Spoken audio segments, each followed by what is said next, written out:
have taken a head coaching job. Yeah. By the way, he's pretty high on the smug meter, too. Yeah. Oh, yes, yeah. very similar. Yeah. Great OC. Well, Josh McDaniels was too. He expects Jaden to take a leap. Now, last year, Jaden had 25 touchdowns and almost 3,600 yards. Are you buying or selling the concept of Jaden taking a leap and being even better? A leap is like you said. I mean, his numbers were good. He got him to the NFC Championship game. So it's Where they hard got blasted. Yeah, they by did. the They team got that smashed. blasted the Chiefs, but we don't talk This about is interesting, bringing up the Jordan Love comments about they could easily not get as far this year. They could miss the playoffs. I don't see him missing the play. I mean, it's possible, but I don't see that happening. But it's definitely very possible, even maybe likely, that they don't get as far. But I'm buying this. I do think Jaden's going to take a personal leap. He only threw for like 210 yards a game last year. So I think they can throw the ball more. They obviously got Deebo Samuel. His personality, we've been talking about smug personalities on that. He's the opposite. Like, Correct. he has a personality where I don't see him getting big-headed because he's become a star. And I don't see him being overwhelmed by the pressure now that people think I'm a really good quarterback. Like, he is even-keeled as it gets. We know he's big. He's clutch. I actually do expect him to improve and be better this year than he was a year ago. As far as not getting a big head in his personality, I think actually his really close, almost protective relationship with his mom probably will help with that. I know that's become kind of like an internet punchline about his mom being so involved, but I think whenever you have people around you that have known you forever, especially that are older, not like buddies, you know what I mean? It keeps you pretty level-headed. With that said, I don't even think that's the goal. I think the goal for whether he probably doesn't think this way. If I'm a Commanders fan, I'm like, hey, let's just avoid sophomore slump. Yeah. If he was the same, right, he was the same, we will take it. And now I think it's, for a team perspective, is kind of a cousin to the Niners question we did yesterday. The most likely option is probably door number 3. But if you were like, they're either going to get as far as they did in the playoffs last year, conference championship game, or miss the playoffs, I would think it's more likely they miss the playoffs. And door number 3 is probably the most likely. Make the playoffs, win a round, or lose in round 1. But I think for any quarterback that vastly overachieves their first year as a starter, you just hope they don't take a big step back. It's very rare, sorry to invoke Mahomes, but someone does what Patrick did, where it comes on the league, his first year, it's like, it's the best first-year starter ever, and then year 2, win the Super Bowl, like the only way you could trump it. That's very, and nobody's even surprised. Right, and so I think a lot of guys, like, just maintain should be the goal. Yeah, like Mac Jones made the Pro Bowl and then fell apart. He wasn't. Yeah, it was never the same. Well, we don't know yet. By the way, can I tell you guys something? Hubs sent us a one sheet for every team, like off-season acquisitions, losses, blah, blah. I am even more bearish on the Niners because the first player listed on major off-season acquisitions for the Niners was Mac Jones. Like, man, oh man, they lost half their defense, and their biggest addition was Mac. He didn't make it. The NFL made it. Wow. Look at it. Yeah. I like it. Well, look what they did for Sam Darnold. That's exactly right. They could resurrect his career. Exactly right. Lions head to Detroit, lost both coordinators.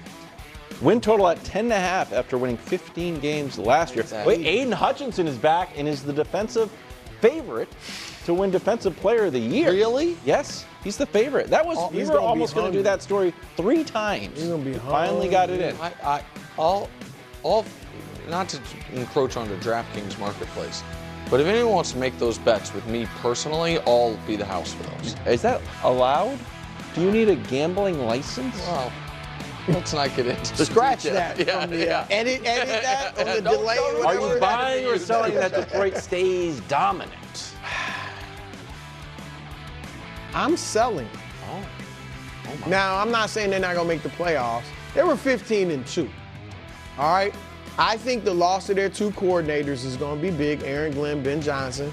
Leg looks scary. Aiden Does a little. I do like Aiden. I don't know that I see him. He could obviously be Defensive Player of the Year, but Aiden's coming back on a mission. I do like that. But that division is so tough.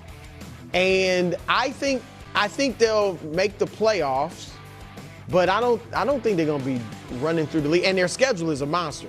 Outside of their division, they got the Rams, the Buccaneers, the Eagles, the Chargers, Houston, and Kansas City. Yeah. So I don't see 14, 15 wins. No, the problem for that schedule, if you look at it, is how many can you be like, oh, lay up the Giants game and the Browns.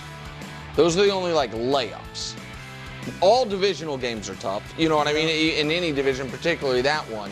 The Steelers late in the year.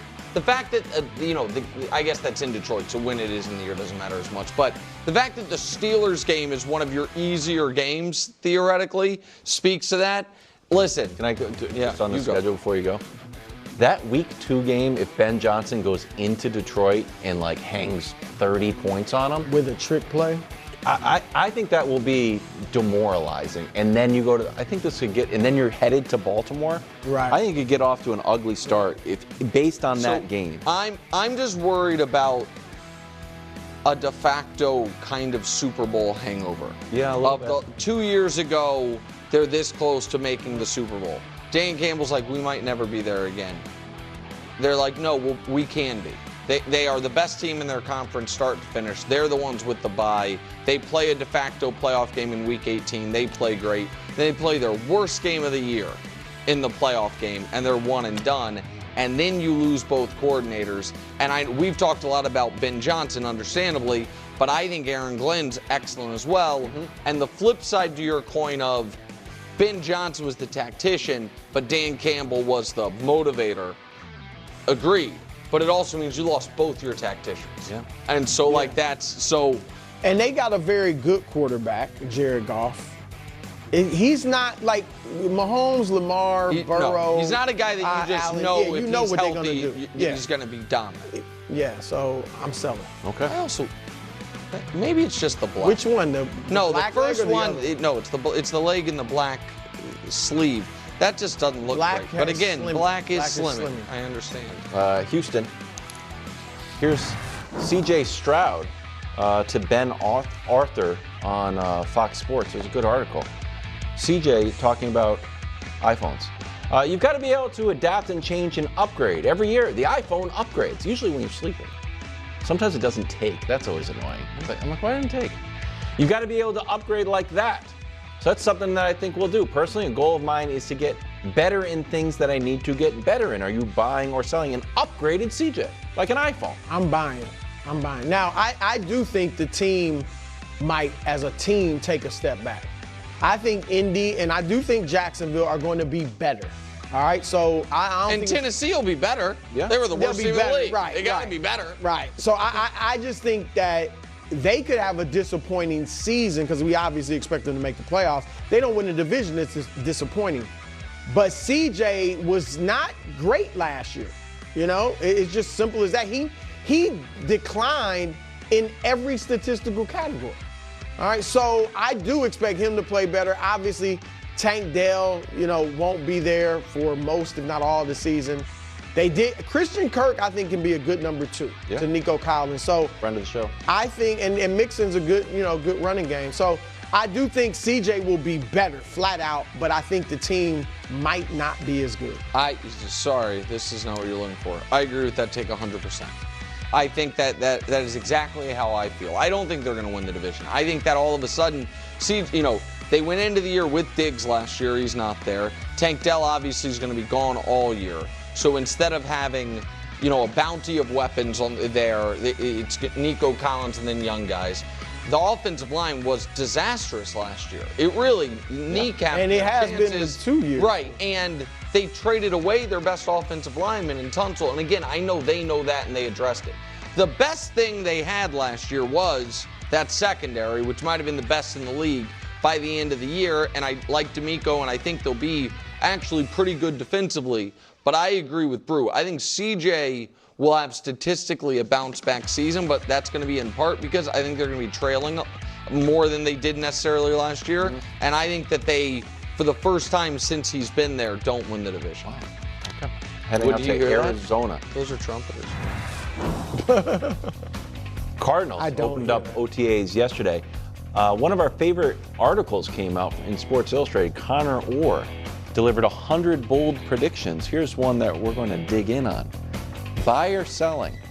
Connor Orr's idea that Kyler plays his last snaps for the Cardinals this year. I like this idea.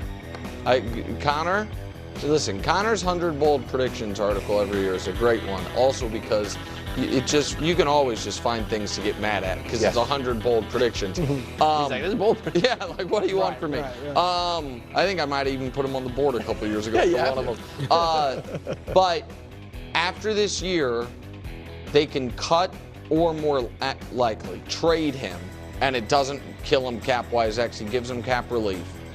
I think that Kyler is going to be a guy that if he's healthy all year, there will be teams that can talk themselves into him.